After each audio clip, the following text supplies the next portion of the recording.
Magandang gabi po sa ating lahat. Nandito po tayo sa ating panggabi na online service. Ito po yung lingkod, Pastor Romeo Olaso ng Pateros Evangelical Church. Ang pag-uusapan po natin, alam niyo po, maganda palagi pag pinag-aaralan natin itong si David. Ang pag-aaralan natin ngayon kung paano niligtas si David ng ating Panginoon. Pero bago tayo magpatuloy, lalapit tayo sa ating Panginoon na palaging nagliligtas sa atin sa maraming pagkakataon.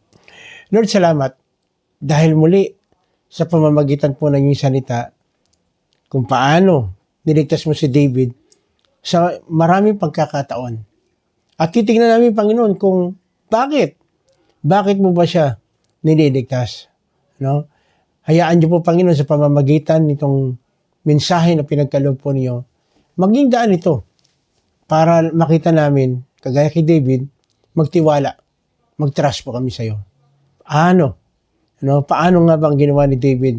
Bakit niligtas mo po siya? Ganon din, magiging daan ito. Ito rin ang magiging panuntunan namin para kami totoo makaranas ng inyong kaligtasan. Turuan mo po kami para magkaroon po ng pagkakataon na makita namin itong mensahe na ito. In Jesus' name we pray. Amen. Amen. Ang tanong paano naranasan ni David yung pagliligtas ng ating Panginoon? Tingnan natin. Unang-una, letter A, he take refuge in God's arms. Sabi po sa awit 143:9, iligtas mo ako sa mga kalaban. Ikaw lang, O Yahweh, ang aking kanlungan. Alam niyo po, napakaraming army at that time ni David. Pero, hindi siya umasa sa dami ng kanyang army, kundi kay Lord lamang. Kasi, sabi rito sa awit 18:17-19, iniligtas ako sa kapangyarihan ng mga kaaway na di ko kayang labanan. Again, inaangkin ni David na hindi niya kaya yung kanyang mga kalaban kahit na sobrang dami ng kanyang army. Verse 18, sinalakay nila ako nung ako'y naguguluhan. Ngunit si Yahweh ang sa akin nagsanggalang. Alam niyo po, talagang kumisan nakakaratel, nakakatakot pag may hinaharap kang laban sa buhay. Kagaya kay David. Ngunit si Yahweh raw ang nagbibigay, nagsasanggalang sa kanya. Verse 19, nang nasa panganib, ako'y kanyang tinulungan. Ako'y iniligtas sapagkat kanyang kinalulugdan. Alam niyo po, ito po ang isang napakaganda kay David. Tuwang-tuwa si Lord kay David dahil tiwalang-tiwala si David sa Lord sa bawat laban niya. Sa bawat laban niya, lahat ng tagumpay niya, nag-i-inquire siya kay Lord. Kung natatanda niyo, napag-aralan po natin yan. At the more na nag-i-inquire siya, the more na pinapakita ng Panginoon kung paano siya tutulungan. Humingi siya ng tulong at nag-inquire sa Lord, paano haharapin ang laban. Kaya naman, inililigtas lagi ni Lord sa kanyang mga kalaban. Kagaya kay David, marami po tayong laban na harapin, pero kagaya dito kay David, palaging merong magandang nangyayari. Sumunod, sabi ganun, paano siya tinutulungan ng Lord? Kasi, letter B, yung reliance niya ay nasa God's instruction. Ibig sabihin, yung bawat sinasabi ng salita ng Diyos, kanyang pinakikinggan. Awit 143:10, ikaw ang aking Diyos. Ako ay turuan na aking masunod ang iyong kalooban. Ang espiritu mo'y maging aking tanglaw sa aking paglalakad sa ligtas na daan. So again, pinapakita lang dito, Pinapakita lang dito kung paano ang gagawin ni David. Nagre-rely siya ng gusto kung paano sinasabi ng Lord, nagbibigay ng instruction, itong gawin mo, itong gawin mo. Alam niyo po, sa military, madalas, ang napapahamak, hindi nakikinig ng husto sa instruction ng kanyang commander. Si David, lahat ng kanyang inquiry kay Lord, tinatanong niya kung anong gagawin niya, step by step, sinusunod niya kung anong sinasabi ng ating Panginoon. Kaya sabi naman ni David uli sa awit 31:13, maraming mga banta akong naririnig mula sa mga kaaway sa aking paligid. May masama silang binabalak sa akin.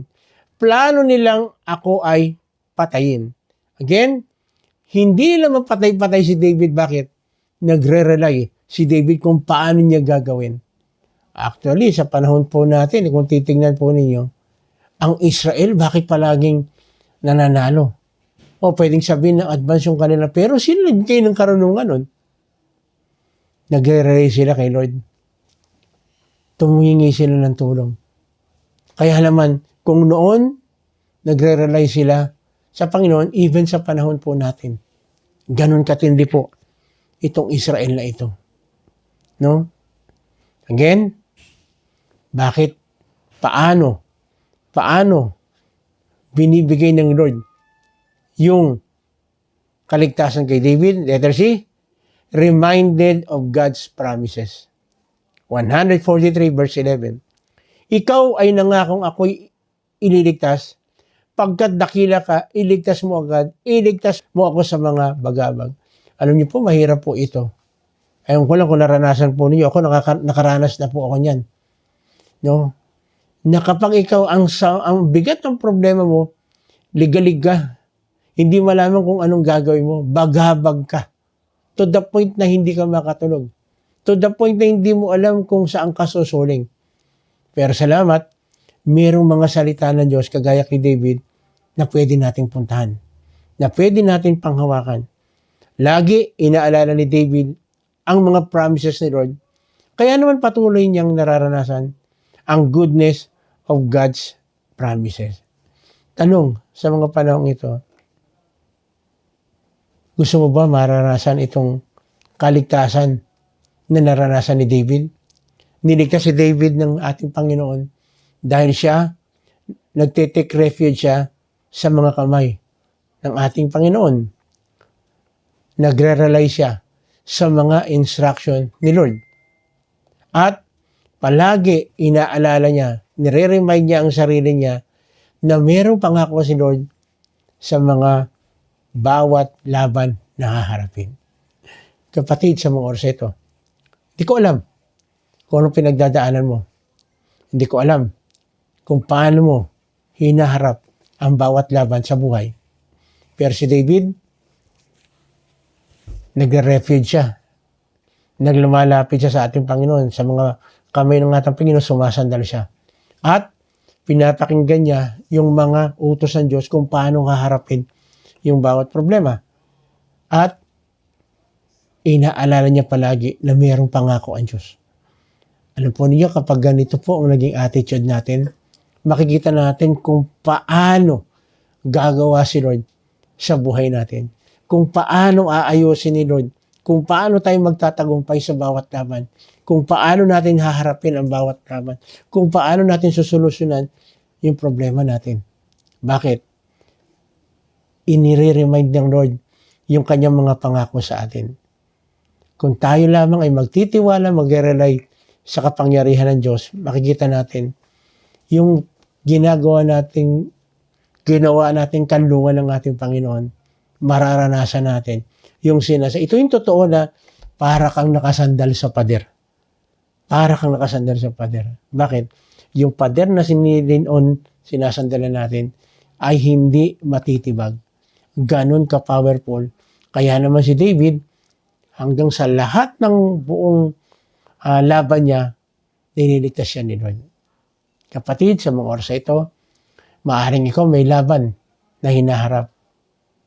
Ang sinasabi na ng Lord, lapit tayo sa Kanya, mag-take refuge tayo sa Kanyang kapangyarihan, i-rely natin ng gusto ang ating buhay sa pamamagitan ng pagsunod sa Kanyang mga salita. At ang Kanyang mga salita ay palagi may kakaibat na pangako. Kapag ginawa natin ito, ganito mangyayari sa atin. Yung kapag minahal mo magulang mo, bibigyan kita ng extension ng buhay. Bibigyan tayo ng mahabang buhay.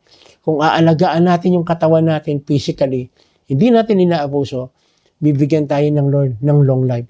Kapag tayo ay lumagay sa tama, palagi merong reward na ibibigay sa ating mga Panginoon, sa atin ang ating Panginoon.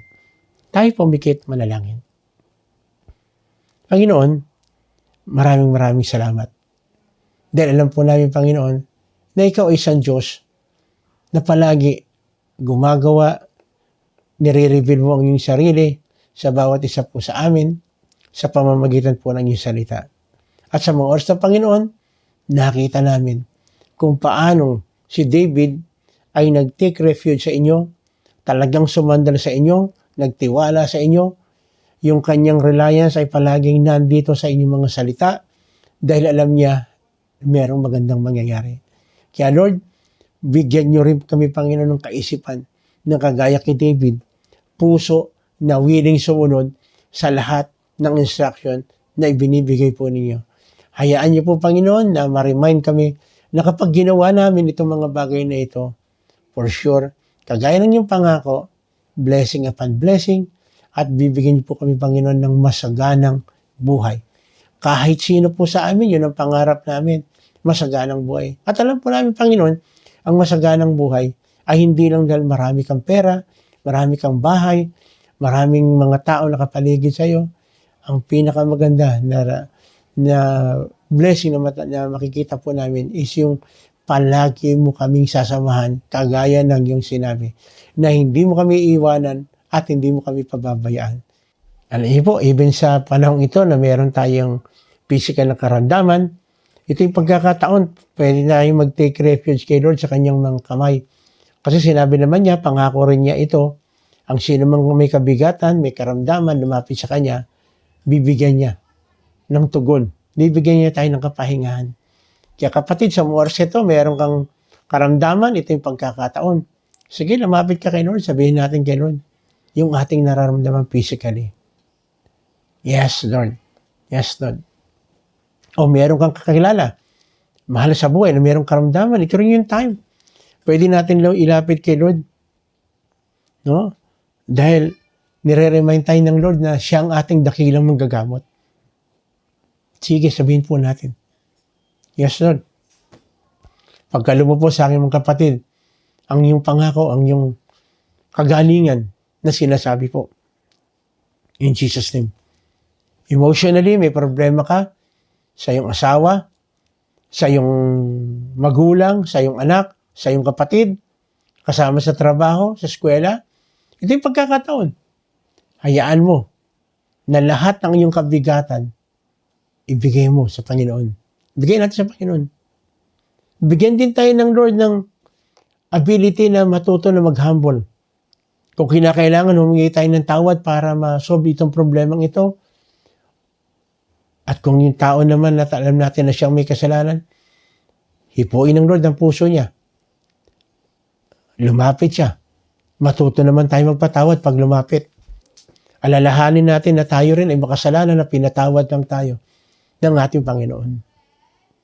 Kaya na rin, may kabigatan ka financially, ang ating Panginoon nangako na siya ang great provider. Ang pangako niya, hindi niya gugutumin, hindi niya pababayaan ang kanyang mga anak. Kung si Lord tinanggap mo bilang sariling Panginoon tagapagligtas, ikaw ituturing na anak, ito yung pagkakataon na pwede mo angkinin. Na siyang nagsabi, pangako niya yan. Nire-remind ko lang kayo. Kasi ako rin nire-remind ng Lord kapag mayroon akong ganyan na kabigatan.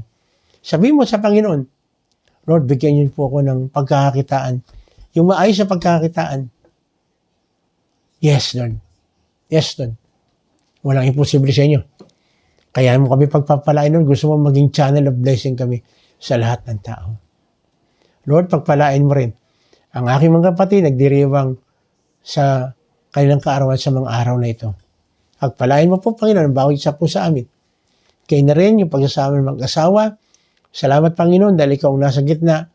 Kaya mayroong anniversary, mayroong palagi na celebration, dahil ikaw, Panginoon, ang nagiging sentro ng buhay ng bawat isa. Lord, alam niyo po ang nangyayari sa aming bansa. Alam na alam po ninyo kung paano po kami nakakabangon na. Patuloy pangibigyan niyo po, Panginoon, ng aming presidente, magmula sa aming presidente hanggang pinakamababang nanunungkulan sa gobyerno, magampanan po nila ang kanilang tungkulin na may banal na takot sa iyo upang magawa nila ng maayos at uunlad ang bansang Pilipinas dahil ikaw po ang gagawin namin Diyos sa aming bansa. Tulungan niyo rin, Panginoon, ang aming mga sundalo at mga kapulisan na magkaroon po ng banal na takot sa iyo. Na palaging isipin nila na nandiyan ka, nakamasid ka, at ikaw, Panginoon, ang tunay na magbibigay ng pagbantay sa bawat isa. Yes, Lord. Hallelujah. Hallelujah. Gayun na rin, hayaan niyo po, Panginoon, na tunay na maranasan din po, Panginoon, ng bawat isa ng kagaanan, maayos na pamumuhay, even sa pagtatrabaho, mag-isang mabuting halimbawa ang bawat isa po sa amin.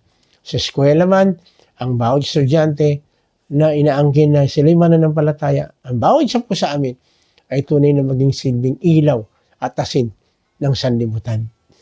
Lay, Panginoon, pagpalain niyo rin, Panginoon, ang aming mga leader sa mga bawat churches na siyang nangunguna, nagbibigay po, Panginoon, ng training, ng pagtulong sa amin para kami po ay mag-grow pa sa aming faith.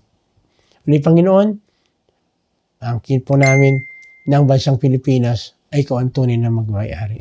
Pagpalain niyo po, Panginoon, ng bansang Israel, dahil ikaw mismo nagsabi, ang sino mo magpala sa Israel ay yung pagpapalain. Sa gabing ito, Panginoon, salamat, dahil alam po namin na kami rin, kagaya kay David, ay iniligtas mo sa lahat ng klase ng bagay na pwede naming ikapahamak. Ngayon pa lang, Panginoon, inaangkin na po namin na gagawin mo, mangyayari lahat ng bagay na ito dahil hiningi po namin ito sa pangalan ng aming Panginoong Sus. Lahat po tayo magsabi ng Amen. Muli, ito pong yung likod, Pastor Romy Olaso, ng Pateros Evangelical Church. Nagsasabi po sa inyo, kung meron po kayong katanungan regarding dito sa pinag-usapan po natin, huwag po kayo magkatubili. Nandyan po, lalabas po dyan yung pwede po kayo mag-message dahil gustong-gusto po namin na kami ay makatulong sa inyo. At muli, makikiusap po kami sa inyo kung kayo naman po ay nakaranas ng pagpapala mula sa ating Panginoon sa pamamagitan po ng ating pag-aaral, please inform nyo lang po kami. Sabihin lang po ninyo sa amin na kayo ay nakaranas ng kagalingan, ng kagaangan sa buhay, at mayroong ginawa na himala ang Lord sa pamamagitan po ng gawain natin. Salamat. Dahil alam po namin na ang Diyos ay palaging gumagawa ng himala at gusto ng Lord ma-encourage ang bawat isa po sa atin sa pamamagitan ng ginagawa natin pag-aaral ng inyong salita. Muli, ito pong yung likod, Pastor Romy Olaso ng Pateros Evangelical Church, nagsasabing pagpalain po tayo ng ating Panginoong Jesus.